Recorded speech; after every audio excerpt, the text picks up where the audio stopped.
আমি যখন 2 বছর ছিলাম তখন আমার বাবা মা দুজনেই মারা যায় অ্যাক্সিডেন্টে। তারপর থেকে আমি আমার দিদিমার কাছে মানুষ, মানে মামার বাড়িতে নানির সাথে। মামারা সব আলাদা। তো আমার নানি পড়াশোনা জানতেন না, কিন্তু চেষ্টা করতেন যে আমি যেন ভালো শিক্ষিত হতে পারি বা পড়াশোনা করে ভালো জায়গায় যেতে পারি।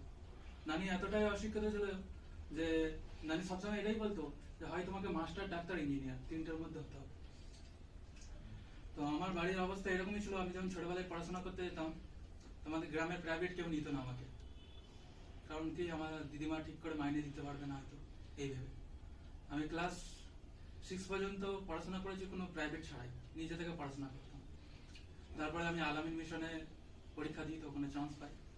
ওখানে চান্স পাওয়ার পরে ওখানে দেখি যে এরকম ফ্যাসিলিটি, এত ভালো ভালো টিচার, তো সেই সব জিনিসগুলোকে আমি কাজে লাগাই। তারপরে ওখানে যাওয়ার পরে আমি ভালো পড়াশোনা করি, আমার বন্ধুরাও অনেক সাহায্য করে। আমার বন্ধু রয়েছে মালিক।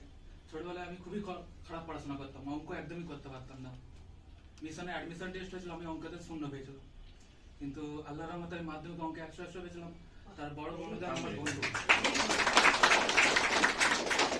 থেকে আমাদের বন্ধুরা অনেক আমাকে সাহায্য করেছিল। তো মাধ্যমিকে আমি 94% নাম্বার পেয়েছিলাম। তো তারপর থেকে আলামিনে আমাকে একদমই কোনো খরচ দিতে হয়নি, ফ্রিতেই পড়াশোনা করেছি। এইচএস আমি 92 নাম্বার পেয়েছি। তারপর 1 বছর কোচিং দিয়ে আমি নিটে ক্র্যাক করেছি 2019 সালে। তারপর আমি কল্যাণী মেডিকেল কলেজে পড়াশোনা করছি। আর এখন বর্তমানে আমার 3rd ইয়ার চলছে, আর কিছুদিন পরে আমি ফাইনাল ইয়ার হয়ে যাবো। ফাইনাল হওয়ার পরে আমি চেষ্টাটা সবকিছু, অর্থটা কোনো ব্যাপার নেই, চেষ্টা করলে আমার মতো অনেকেই পারবে। আমার সাফল্যের পিছনে শুধু আমার চেষ্টা নেই, আমাকে অনেক সাহায্য করেছে। যেমন আলামিনে যদি না আসতাম হয়তো এই জায়গায় আসতে পারতাম না। আলামিনই আমাকে পথ দেখিয়েছে, এবং তাদের যে পরিবেশ, সেই পরিবেশ আমাকে এই জায়গায় পৌঁছানোর জন্য তাদের বড় ভূমিকা। তাদের জন্য আমি সবসময় তাদের কাছে থাকি। আমার গার্জেন হিসেবে আমার বন্ধুরাই সমস্ত কিছু সাহায্য করেছে। এখনো পর্যন্ত যে কোনো পড়াশোনা যা প্রবলেম হয়, বন্ধুরাই আমার গার্জেনের মতো। বন্ধুরা একদম আমার আপন লোক। আপন লোক বলতে সেরকম মামারা কেউ দেখেনি, নানি একমাত্র গার্জেন, আর দ্বিতীয় গার্জেন দিয়ে তাহলে বন্ধু। বন্ধুরাই আমাকে সাহায্য করেছে।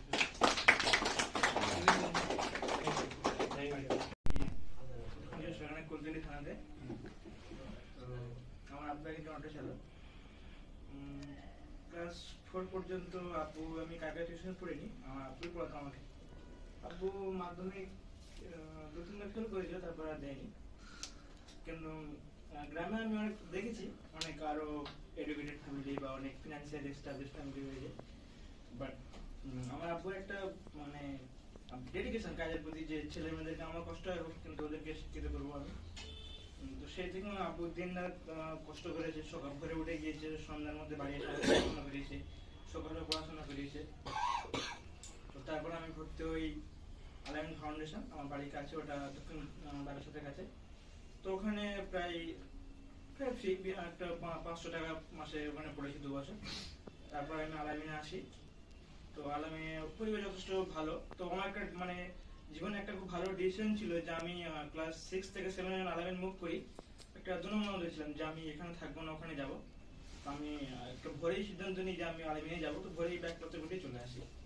তো আল্লাহর রহমতে আলামিনে এসে ভালো পরিবেশ হয়েছে, ওখানে পড়াশোনা করেছি। আব্বু আম্মু তো সবসময় খুব সাপোর্ট দিয়ে গেছে, বন্ধুরাও খুব হেল্প করেছে। তো আল্লাহর জন্য শুকরিয়া, মাধ্যমিক আমি 10th র্যাঙ্ক করেছিলাম। তারপরে উচ্চ মাধ্যমিক আমি সাঁতরাগাছি থেকে দিয়েছি, আলামিনের একটা ক্যাম্পাস। 2020-তে ও আমার বন্ধু, আমার একই সঙ্গে আমার ছিল, এখন আমার ও রুমমেট। তো আমরা 2020-তে এমবিবিএস পড়ছি। তো ছোট থেকেই বিভিন্ন সমস্যা দেখেছি, ফিনান্সিয়াল প্রবলেম, কারোর ঠিক টিউশন বা প্রাইভেট অনেকে পায় না। তো এই দিকগুলো নিয়ে আমি মানে সেগুলো সামনে ফেস করেছি। তো আমার হয়েছে এরকম একটা মোটিভ যে আমি করবো এরকম কিছু, আমি যদি কিছু করতে পারি তো সাধারণ মানুষের জানাতে পারবো, এটা মানে এই জন্য আর কি একটু সবসময় মনের মধ্যে খুব ভালো লাগে। তো আপনাদের এই ইনিশিয়েটিভটা আমার সত্যি খুব মানে মন ছুঁয়ে গেছে। তো দাদা যে এখানে যে মানে আমাদের যে সামনে যে দিনগুলো আমাদের পদক্ষেপ, আমরা কি নেবো, কি করবো, যেগুলো বললে সত্যি খুব ভালো লেগেছে। তো আমার ইচ্ছা আপনারা সবাই দোয়া করবেন, আমি যেন পরবর্তীকালে দাদাদের পাশে থাকতে পারি। আর আমার ইচ্ছা সমাজের পাশে থাকার খুবই। আর আপনারা সবাই দোয়া করবেন আমাদের সবার জন্য। और ताकि हम लोग सोशल हार्मनी को रीच कर सके और अल्लाह सुब्हानहू व तआला राजी राजी कर सके। और हमारा जो वैल्यूज है वो सिंसियरिटी है, इखलास का मतलब होता है एक्सेलेंस है, एहसान और रहमत, कंपैशन है, सोशल जस्टिस करना है एक दूसरे के साथ, और कस्टोडियनशिप है, क्योंकि ये ट्रस्ट है तो हम ये अमानत पैसे आते हैं, बहुत सारा चीज़ भी रहता है, तो ये अमानतदारी करना बहुत ज़रूरी है ट्रस्ट में। तो ये हमारा था वैल्यूज़, ऑब्जेक्टिव आपको मैंने बता दिया। यहाँ पर जो है ये जाकिरुद्दीन अहमद है, ये हमारे ट्रेजरर है, और ये ताहिर जलाल है, वो भी हमारे ट्रस्टीज़ है, और फरहान अहमद है, वो भी ट्रस्टीज़ है, और बाकी सब मेम्बरान हैं। आदिल भाई है, सहीना अभी है, अब्दुल वहाब है, और अफरोज भाई हैं, राकिब भाई हैं, वातिर भाई हैं। तो मीना वेलफेयर ट्रस्ट आपको ऑब्जेक्टिव समझ में आ गया है। उसमें बहुत सारे प्रोग्राम होते हैं, मैं आपको इसलिए मैं बता रहा हूँ क्योंकि आप दूसरों को मदद कर सके, दूसरों को मतलब अगर किसी को जो नीड है उसको आप नीड पूरा कर सके। जैसे कि आपको किसी पता चला कि अगर वो कोई खास बंदा ज़रूरतमंद है तो आप हम लोग आके बोल सकते हैं। हम लोग 60-70 मेंबर्स लोग हैं, और मेंबर्स लोग से हम लोग कंट्रीब्यूट करते हैं, और कंट्रीब्यूट करके